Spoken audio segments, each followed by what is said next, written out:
دولتا ترکا داگیرکار ji carê cotmehê ve êrişên xwe li dijî Bakur û Rojhilatê Sûriyê bi dijwarî didomîne. Di êrişan de yekser bi nesazî avahiyên jiyanî, xizmetguzarî û tenduristî, her wiha gund û akademiyê hatin hedefgirtin. Xelkên Qamişlo êrişên dagirkeriyê şermezar dikin û dibêjin armanca êrişan têkbirina projeya rêveberiya xwe ser e.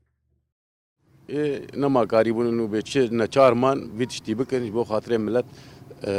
دوري اداره خكبه دوري براف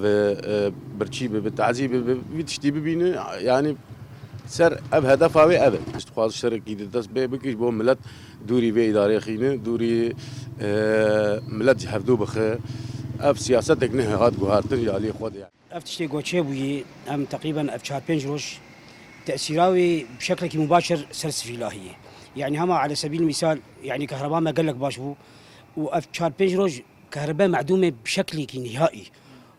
وتأثير صار آفيكري يعني أنا ملتيما إيفر نا كهرباء هي ونا أفهاتي هي يعني تأثيراوي بشكل مباشر سر ملتية هفسروک استاسیونên kehrebeyê herêma Cizîrê İbrahim Yusuf ji Rojava TV'ra ragihand ku di encama êrîşan de stasyonên kehrebeyê bi temamî ji xizmetê derketine. يعني أف محطة بشكل عام بخارج خدمة هردو محاوليق وكهرباء تحولين 6 بيست تحولين أمددن بلد هردو محاولات بناء خارج خدمة أف محطة ما شمال قامشلي دا تقريبا حفتي صدي باجاري قامشلو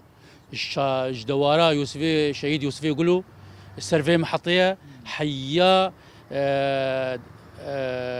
ريفي شرقي روهلاتي قامشلو الريف Dagirkeriyê di navbera 4 û 11 cotmehê de komkujiyên Hovanê li dijî herêmê pêkanîn ku di encamê de 47 kes şehîd bûn û bi dehan cihên xizmetê hatin rûxandin.